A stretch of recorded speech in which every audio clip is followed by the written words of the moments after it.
मुसलमान अगर नवरात्रों में आए तो उसका आना मना है। मुसलमान अगर गणेश पूजा में जाना चाहे तो उसका जाना मना है। लेकिन अगर मुसलमान होली ना मनाना चाहे तो उसे ज़बरदस्ती होली मनानी पड़ती है। किसी ने अच्छा काम किया, उसे इनाम मिलने की बजाय सज़ा मिलती है। किसी ने अपने यहाँ पर साक्षरता दर बढ़ाई, अपने यहाँ पर जनसंख्या पर कंट्रोल किया, अपने यहाँ पर लोगों की पर कैपिटा इनकम बढ़ाई, यानी लोगों की ज़िंदगी में सुधार किया, तो उन्हें इनाम मिलने की बजाय सज़ा मिलती है। देश का एक राज्य ऐलान करता है कि हम अपने यहाँ पर जो हमारे करेंसी का सिंबल है, रुपीज़ का जो सिंबल है उसका इस्तेमाल नहीं करेंगे, अपनी भाषा का करेंगे। ये हिंदुस्तान में हो रहा है आजकल, और इसके पीछे है नफ़रत की राजनीति। नमस्कार, मेरा नाम है प्रदीप चौहान। बात समझनी है तो पूरी सुननी होगी। दोस्तों, ये जो मैंने आपको सारे एग्जाम्पल बताए, ये आपके सामने हैं। 22 मार्च को दक्षिण के सारे राज्य एक साथ इकट्ठा होकर लामबंद हो रहे हैं केंद्र की बीजेपी सरकार के खिलाफ, क्योंकि उनका कहना है कि बीजेपी ज़बरदस्ती उनके साथ धक्का कर रही है। यानी एक तो उन पर हिंदी थोपने की कोशिश कर रही है ज़बरदस्ती, और दूसरा डिलिमिटेशन के बहाने उनकी केंद्र में भागीदारी कम करना चाहती है। जबकि होना ये चाहिए था कि उन्हें इनाम मिलना चाहिए था कि उन्होंने न सिर्फ देश की जनसंख्या में बढ़ोतरी को रोका, बल्कि अपने यहाँ पर आर्थिक स्थिति को भी सुधारा, साक्षरता दर भी बढ़ाई। लेकिन क्योंकि वहाँ पर सनातन के नाम की राजनीति नहीं चल रही, हिंदुत्व की राजनीति नहीं चलने दी जा रही, तो उन्हें सज़ा दी जा रही है। और यही सज़ा इस देश के अल्पसंख्यकों को भी मिल रही है कि वो हिंदुत्व की लकीर पर नहीं चलना चाहते हैं। ये सब के पीछे एक ही शब्द सुन रहा होगा आपको, हिंदुत्व हिंदुत्व हिंदुत्व, यानी या फिर सनातन के नाम को।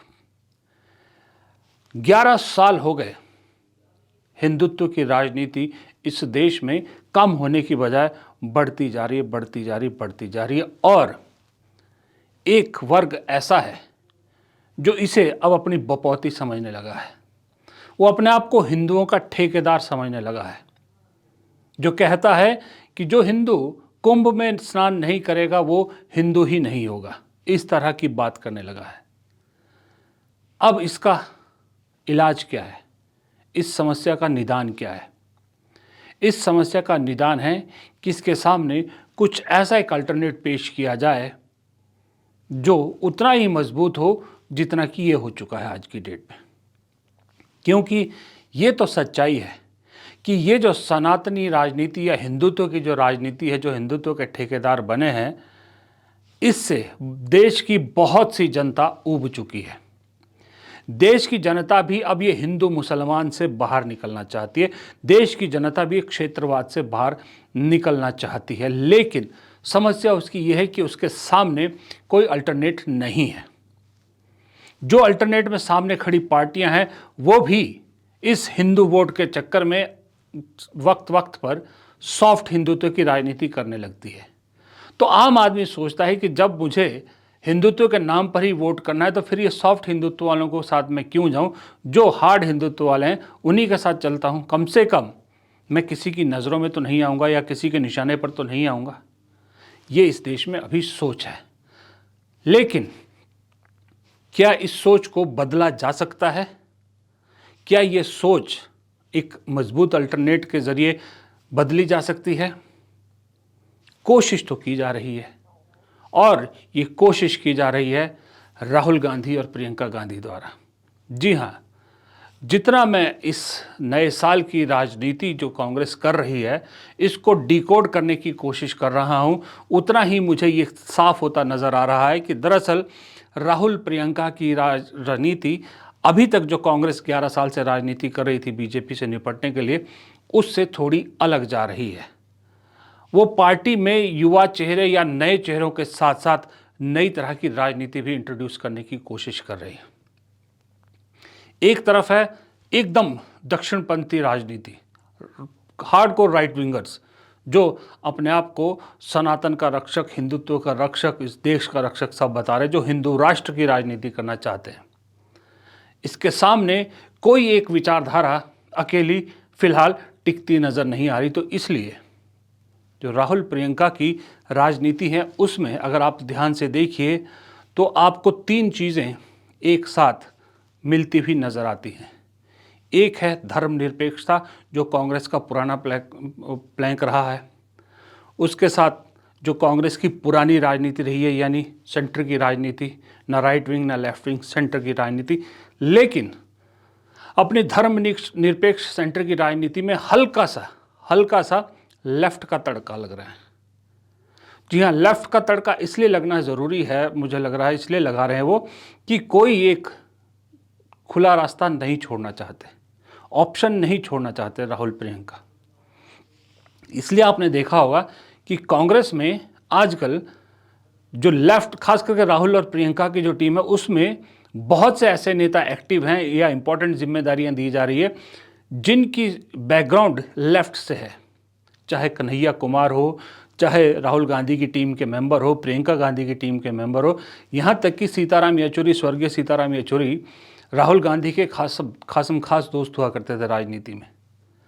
वो एक लेफ्ट की सोच को अपनी सेंट्रिक धर्मनिरपेक्ष सोच के साथ मिला के आगे बढ़ना चाहते हैं और एक अल्टरनेट सोच, अल्टरनेट विचारधारा इस देश के सामने रखना चाहते हैं। एक है नफरत की विचारधारा जो राहुल गांधी कहते हैं, उसके सामने एक है मोहब्बत की विचारधारा। अब इस मोहब्बत की विचारधारा में कांग्रेस अपनी पुरानी विचारधारा के साथ नहीं चल सकती, क्योंकि कांग्रेस की जो पुरानी विचारधारा है, पुराना जो बोझ है, वो दरअसल कांग्रेस को और डुबो रहा है। कांग्रेस की पुरानी विचारधारा में बहुत से लूप होल्स हैं, वो 2000 से पहले तक चलते थे, आज के दशक में वो नहीं चल सकते, क्योंकि उसके साथ बहुत सारी कंट्रोवर्सीज और बहुत सारे जी के जंजाल हैं। मुझे लगता है राहुल गांधी उस जंजाल से निकलकर एक नई तरह की परिभाषा करना चाहते हैं कि ये है अल्टरनेट आपका। अगर आपको इस दक्षिण पंथ से, इस हार्डकोर से छुटकारा चाहिए तो ये है, जिसमें आपके भाईचारे की भी जगह है, धर्मनिरपेक्षता की भी जगह है, जिसमें आप सेंटर होकर चलेंगे, ना एक्सट्रीम राइट ना एक्सट्रीम लेफ्ट, दोनों को साथ लेकर चलेंगे। और इसी में आपको लेफ्ट की थोड़ी सी सोच भी मिलेगी, जहाँ पर बात मजदूरों की होगी, बात निचले तबके की होगी, बात दबे कुचलों की होगी, बात छोटे व्यापारियों की होगी। ये एक नई राजनीति बनाने की कोशिश की जा रही है कांग्रेस में, और इसमें आगे बढ़ते मुझे दिख रहे हैं राहुल गांधी और प्रियंका गांधी। जाहिर सी बात है, सपोर्ट मल्लिकार्जुन खड़गे का भी है। इसीलिए शायद कांग्रेस के जो पुराने नेता हैं, जो घाघ नेता हैं, जो पुरानी स्टाइल की राजनीति करते हैं और जो अभी ये समझ के बैठे हैं कि अल्टीमेटली लौट के सत्ता उनके पास आएगी, उन्हें ये नई तरह की राजनीति जम नहीं रही है, ये रास नहीं आ रही है, इसलिए आए दिन उनके दिल की भड़ास निकल रही है। संगठन को कमज़ोर रखने का कारण भी शायद यही था कि वो चाहते थे कि वो विपक्ष में बैठे बैठे भी सत्ता की मलाई खाते रहें। लेकिन राहुल गांधी ने ये 10 साल इंतज़ार किया, मैं कहूँगा 10 साल इंतज़ार किया, क्योंकि उन्हें उम्मीद थी कि शायद चीज़ें बदले, शायद हो सकता है ये जो जिस विचारधारा से या जिस ढर्रे पर कांग्रेस राजनीति कर रही थी वो कामयाब हो जाए। क्योंकि इस दौरान, इन 10 सालों में याद रखिएगा कि राहुल गांधी ने भी बहुत एक्सपेरिमेंट किए। राहुल गांधी भी बीच बीच में सॉफ्ट हिंदुत्व की तरफ जाते नजर आए थे, लेकिन 2024 के लोकसभा चुनाव के बाद राहुल गांधी ने सब कुछ किया, लेकिन वो सॉफ्ट हिंदुत्व वाली राजनीति से दूर रहे, खास करके भारत जोड़ो यात्रा के बाद मैं कहूँगा। इसीलिए आपको ना अयोध्या जाते दिखे, ना आपको वो कुंभ में जाते दिखे। शिव मंदिर में जाते हैं, शिव भक्त हैं, पार्लियामेंट में भी शिव की जो है वो फोटो लेके जाते हैं, ये किसी से छुपा नहीं है। वो आस्था है, वो एक रखनी है, लेकिन वो जो पहले कभी कभी सॉफ्ट हिंदुत्व की राजनीति की तरफ घुसते थे, वो एक्सपेरिमेंट कर रहे थे राहुल गांधी, वो एक्सपेरिमेंट में बुरी तरह से फेल हो गए। और उसके बाद उनकी पार्टी के जो नेता, जो उनके आसपास जो कोटरी थी, जो सोनिया गांधी के ज़माने से पार्टी में कब्जा किए बैठी थी, उनकी सोच भी करके देख ली। 10 साल में जब कोई नतीजा नहीं निकला, कोई इम्प्रूवमेंट नहीं हुई। अगर राहुल गांधी ने भारत जोड़ो यात्रा नहीं की होती तो कांग्रेस का आंकड़ा इस बार 40 से भी नीचे आता, ये भी तय था। ये राहुल गांधी भी जानते हैं। भारत जोड़ो यात्रा की वजह से आप 99 तक पहुंचे, लेकिन हर बार भारत जोड़ो यात्रा नहीं हो सकती, ये तो राहुल गांधी भी जानते हैं, ये कांग्रेस का हर नेता जानता है। और किसी हांडी को बार बार भी नहीं चढ़ाया जा सकता, कितनी यात्राएं राहुल गांधी कर लेंगे। तो इसलिए अब राहुल गांधी की मजबूरी है कि एक राजनीति की जो एक जिसको कहते हैं विचारधारा कह लो, या राजनीति का तरीका, या राजनीति के की जो सोच है वो बदलने की, उसमें मिक्सचर ज़रूरी है। वो इसलिए भी ज़रूरी है कि लेफ़्ट, आप में से बहुत सारे कहेंगे कि लेफ़्ट की सोच नहीं डालनी चाहिए। मैं मानता हूं कि लेफ़्ट की पूरी सोच वैसी हो जाएगी जैसे अगर आपको राइट की सोच है। इसीलिए मैं कह रहा हूं हल्का तड़का लग रहा है लेफ़्ट की सोच का। वो इसलिए भी शायद कि राहुल गांधी की जो खुद की सोच है, राहुल गांधी पढ़ने लिखने वाले आदमी है, रिसर्च करने वाले आदमी है, इसलिए आपने देखा होगा कि राहुल गांधी ने जितनी बातें कही ज़्यादातर सच निकली है। तो पढ़ने लिखने वाला आदमी है ना थोड़ा सा, तो वो लेफ्टिस्ट थोड़ी उनकी सोच है खुद की भी, लेकिन उसको कंप्लीट लेफ्ट नहीं, यानी पूंजीवाद के खिलाफ या इस तरह वो उस तरह की नहीं करेंगे। हल्का सा उसका तड़का रखना चाहते हैं। लेकिन कांग्रेस की जो बेसिक विचारधारा है धर्मनिरपेक्षता की, उस विचारधारा को आत्मा बना के उसके आसपास, या यूँ कहें कि उसे नए कपड़े पहनाकर नई तरह से पेश करने की कोशिश की जा रही है, जिसमें राहुल गांधी को ये लग रहा है कि गुजरात बहुत बढ़िया स्टेट है एक्सपेरिमेंट करने के लिए। क्योंकि जब आरएसएस ने इस देश में ये हिंदुत्व की राजनीति का एक्सपेरिमेंट शुरू किया था तो उसने भी सबसे पहले गुजरात को चुना था, फिर मध्य प्रदेश।